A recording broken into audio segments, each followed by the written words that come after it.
सोचो, एक लड़का पूरी ईमानदारी से ब्रह्मचर्य का पालन कर रहा है। कोई दिखावा नहीं, कोई एटीट्यूड नहीं, बस अपनी एनर्जी, मन और जीवन को बदलने की एक सुनहरी कोशिश। और एक दिन अचानक एक लड़की उसके सामने मुस्कुराते हुए पूछ लेती है, क्या तुम सच में ब्रह्मचारी हो? उस एक सवाल ने कमरे का माहौल ही बदल दिया। उसके दोस्तों के चेहरे सीरियस हो गए। लड़की के फ्रेंड अपनी हंसी रोक कर खड़े हो गए। उसके अंदर एक अजीब सी शांति आ गई। और फिर उसने जो जवाब दिया वो इतना पावरफुल था कि सुनकर वहां मौजूद हर इंसान कुछ सेकंड के लिए लिटरली साइलेंट हो गया। यहीं से कहानी शुरू होती है। और यह कहानी सिर्फ एक जवाब की नहीं, बल्कि उस स्टेट की है जहां एक आदमी अपनी एनर्जी, आइडेंटिटी और खुद की मैस्कुलिनिटी पर पूरा कंट्रोल पा लेता है। उसने उस लड़की की आंखों में देखा, लेकिन किसी डिजायर, घबराहट या ईगो के साथ नहीं देखा, बस एक शांत जागरूकता के साथ देखा। और उसी अवेयरनेस में उसने बहुत धीरे, बिना किसी एटीट्यूड के कहा, हाँ मैं ब्रह्मचारी हूँ, लेकिन ये किसी से दूर भागने के लिए नहीं, अपने आप के और करीब आने के लिए है। उसके ये शब्द इतने अनएक्सपेक्टेड थे कि माहौल अचानक प्लेफुल से इंटेंस हो गया। वो लड़की जो पहले थोड़ा मजाक के मूड में थी, अब जेन्युइनली क्यूरियस दिखने लगी। दोस्त जो पहले हंसने वाले थे, अब बिना आंख झपके उसकी बात को सुन रहे थे। वह महसूस कर रहा था कि उसकी आवाज, उसकी एनर्जी और उसका प्रेजेंस पहले से काफी भारी है। जैसे ब्रह्मचर्य ने उसके अंदर एक ऐसा कॉन्फिडेंस खड़ा कर दिया हो जो दिखता नहीं, लेकिन हर कोई महसूस कर लेता है। यही वो पल था जहां कहानी सिर्फ कन्वर्सेशन से आगे बढ़कर इनर पावर की कहानी बन जाती है, जहां लड़के का जवाब नहीं, उसका स्टेट असर डालता है। उसके जवाब के बाद कुछ सेकंड की जो खामोशी बनी, वो नॉर्मल खामोशी नहीं थी। वो वही खामोशी थी जो तब पैदा होती है जब कोई अपनी सच्चाई बोल देता है, बिना डर, बिना दिखावे, बिना वैलिडेशन की भूख के। लड़की ने उसे ध्यान से देखा और पहली बार उसे ऐसा लगा कि वो उसकी आंखों में अलग तरह की रोशनी देख रही है। ये वही रोशनी थी जो उन लोगों में होती है जो अपने अंदर की लड़ाइयां जीत चुके होते हैं और अब बाहर की दुनिया उन्हें हिला नहीं सकती।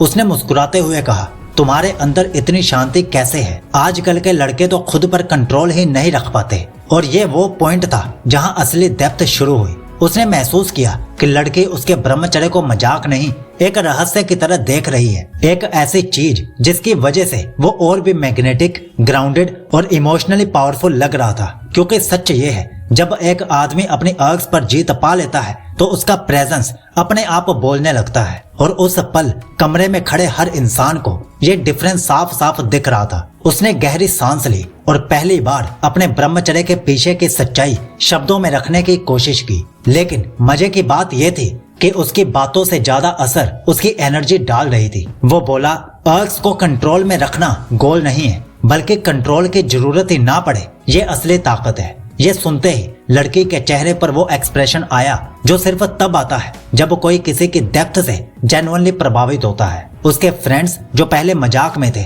अब लगभग रिस्पेक्ट में बदल चुके थे। और लड़का वो महसूस कर रहा था कि उसका हर एक शब्द उसकी आइडेंटिटी को और सॉलिड बना रहा है। लेकिन सबसे इंटरेस्टिंग बात यह थी, वो लड़की उसकी बात सुनते सुनते खुद भी थोड़ा सीरियस हो गई थी। उसने कहा, ये सब सुनकर लगता है कि तुमने खुद को बहुत समझा है। ये रेयर है और यही कहानी का अनसीन शिफ्ट हुआ। अब सिचुएशन सवाल जवाब की नहीं रही। ये एक आदमी की इनर मास्टरी और एक लड़की की जेन्युइन क्यूरियोसिटी के बीच की बातचीत बन चुकी थी। वो साफ दिख रहा था कि ब्रह्मचर्य सिर्फ उसकी आदत नहीं, उसकी प्रेजेंस बन चुका था। उस पल बातचीत सिर्फ शब्दों की नहीं रही, वो एक ऐसी एनर्जी थी जो दोनों के बीच बह रही थी। एक तरफ उसकी ग्राउंडेड मैस्कुलिनिटी और दूसरी तरफ लड़की की बढ़ती हुई रिस्पेक्ट और क्यूरियोसिटी। लड़की ने थोड़ी हिचकिचाहट के साथ पूछा, लेकिन क्या ये मुश्किल नहीं होता हर दिन खुद पर इतना कंट्रोल रखना? उसने हल्की मुस्कान के साथ कहा, मुश्किल तब लगता है जब तुम लड़ाई गलत जगह लड़ रहे होते हो।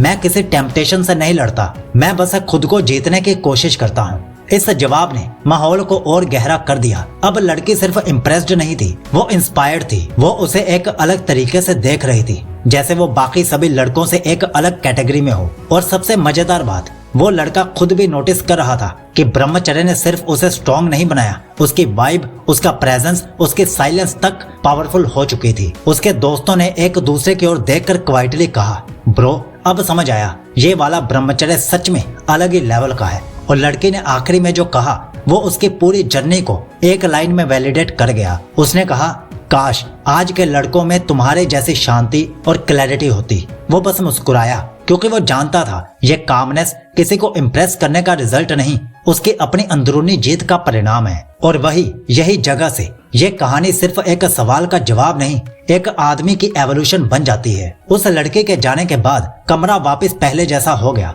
लेकिन उस लड़के के भीतर कुछ हमेशा के लिए बदल चुका था। उसे समझ आ गया था कि ब्रह्मचर्य का असली प्रभाव लोगों को इम्प्रेस करने में नहीं, बल्कि खुद को उस वर्जन में बदलने में है जिसका प्रेजेंस ही लोगों के दिल और दिमाग को हिला दे। उसने महसूस किया कि शांत रहना कमजोरी नहीं, सबसे बड़ी ताकत होती है। और डिसिप्लिन कोई पिंजरा नहीं, एक ऐसी चाबी है जो आदमी को उसकी असली मैस्कुलिनिटी, कॉन्फिडेंस और क्लैरिटी का दरवाजा खोलने में मदद करती है। वो धीरे धीरे बाहर निकला, लेकिन उसके कदम पहले से भारी हो रहे थे, जैसे हर कदम के साथ उसका पर्पस और सॉलिड हो रहा हो। और तभी उसे एहसास हुआ, आज उसने किसी और को इम्प्रेस नहीं किया, आज उसने अपने खुद के अंदर वाले आदमी को प्राउड फील करवाया है। कहानी वहीं खत्म नहीं होती, यहीं से एक नई शुरुआत होती है, क्योंकि ब्रह्मचर्य का रास्ता एक दिन के आंसर से नहीं, हर दिन जीतने से बनता है। और आज उसने एक बहुत बड़ी जीत अपने नाम कर ली थी। तो क्या आप अभी ब्रह्मचर्य का पालन करोगे? कमेंट में जरूर बताना। और अगर आप 100 दिन की ब्रह्मचर्य रूटीन्स लेना चाहते हो, जिसमें 14 अलग अलग रूटीन्स हैं, ऑफर के चलते, जिसमें 2 ब्रह्मचर्य ई बुक्स हैं और एक ऑडियो बुक भी है, तो आप पिन कमेंट या फिर डिस्क्रिप्शन से इस ब्रह्मचर्य पैकेज को ले सकते हो। और ये रही हमारी पूरी ब्रह्मचर्य प्लेलिस्ट और कुछ खास वीडियोस। ब्रह्मचर्य के इस रास्ते पर साइकोलॉजी हमेशा आपके साथ है और आपको विश करता है कि आपका ब्रह्मचर्य शुभ हो, अटूट हो।